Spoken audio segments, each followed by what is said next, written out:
टोपे नगरातील गणेश उत्सव महिला मंडळ वतीने शासकीय वसाहत प्रांगणात भव्य संगीतमय शिवमहापुराण ज्ञानयज्ञ कथेचे आयोजन करण्यात आले। या कार्यक्रमाला शहरातील शेकडो भाविकांनी हजेरी लावली। याच सप्ताह कार्यक्रमात भगवान शिव पार्वती विवाह मुख्य आकर्षक ठरला। माता पार्वतीने शिवशंकर भोलेनाथाला आपले पती मानले होते। तिचा निराधार होता की लग्न झाले तर ते भोलेनाथ यांच्यासोबतच होईल। दुसरीकडे देवांनाही तेच हवे होते। देवतांनी माता पार्वतीच्या विवाहाचा प्रस्ताव कामदेवाकडून भगवान शिवकडे पाठवला, ज्याला भोलेनाथांनी नाकारले आणि तिसऱ्या डोळ्याने नष्ट केले। पण माता पार्वती यापासून परावृत्त झाल्या नाही आणि त्यांनी कठोर तपश्चर्या सुरू केली। यावेळी तिन्ही लोकांत हाहाकार माजला, पर्वत डगमगू लागले। देवी देवता भगवान शिवकडे मदतीसाठी पोचले। भोलेनाथ पार्वतीच्या तपश्चर्येने प्रसन्न झाले आणि दर्शन घेऊन म्हणाले, राजकुमारीशी लग्न करून घे, कारण माझ्यासोबत राहणे सोपे नाही। पण माता पार्वती म्हणाल्या की तिने त्यांनाच आपला पती म्हणून स्वीकारले, आता ती त्याच्याशिवाय कोणाशीही लग्न करणार नाही। पार्वतीचे हे असीम प्रेम पाहून भोलेनाथांनी लग्नास होकार दिला। अशी सुमधुर कथा श्रवण करण्यासाठी टोपेनगर अमरावती येथे शासकीय वसाहत परिसरात भाविक भक्तांनी एकच गर्दी केली होती।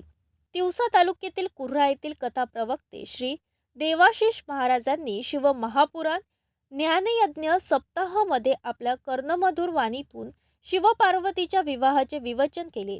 श्री गणेशोत्सव मंडळ टोपेनगर द्वारा आयोजित 24 ते 30 डिसेंबर 2023 दरम्यान विविध कार्यक्रमाचे आयोजन करण्यात आले आहे।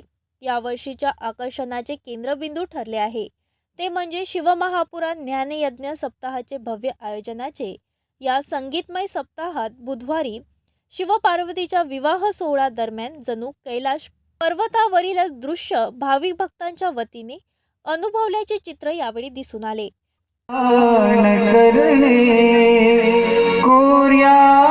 सदा मंगलम वधूर्यो शुभम भवतु मा महेश्वर चिंतन सारदा तदैव लग्नं सुदिनं तदैव ताराबलं चंद्रबलं तदैव विद्या। मी सौ अमृता देशमुख श्री गणेश उत्सव मंडळ टोपेनगर येथील शिव महापुराणाचे आयोजन केलेले आहे।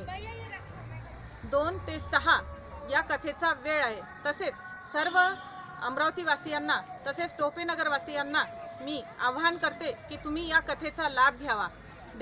श्री देवाशीष महाराज यांच्या वाणीत मधुर वाणीतून आपण या कथेचं श्रवण करावे। हे मला असं वाटते की आपण या कथेचा जास्तीत जास्त संख्येने लाभ घ्यावा। तसेच 24 तारखेपासून या कथेचं आयोजन केलेलं आहे 30 तारखेपर्यंत आणि 31 तारखेला महाप्रसाद आहे दुपारी 12 ते 2 पर्यंत।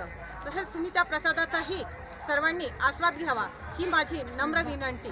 धन्यवाद। या प्रसंगी मंगलाष्टकांचे सुमधुर सप्तसूर वराती म्हणून भाविक भक्तांची आवर्जून उपस्थिती, पारंपरिक पद्धतीने वेशभूषा धारण करून स्थानिकांचा उत्साहपूर्वक सहभाग, विवाह सोहळा दरम्यान भगवान शिवशंकर यांच्या गणांचा अतिप्रम आनंददायी नृत्याविष्कार, महिला भगिनींचा फुगडीचा फेर, चित्तवेधक सामूहिक नृत्य, यामुळे हा विवाह सोहळा प्रत्येकाच्या डोळ्याचे पारणे फेडणारा ठरला होता।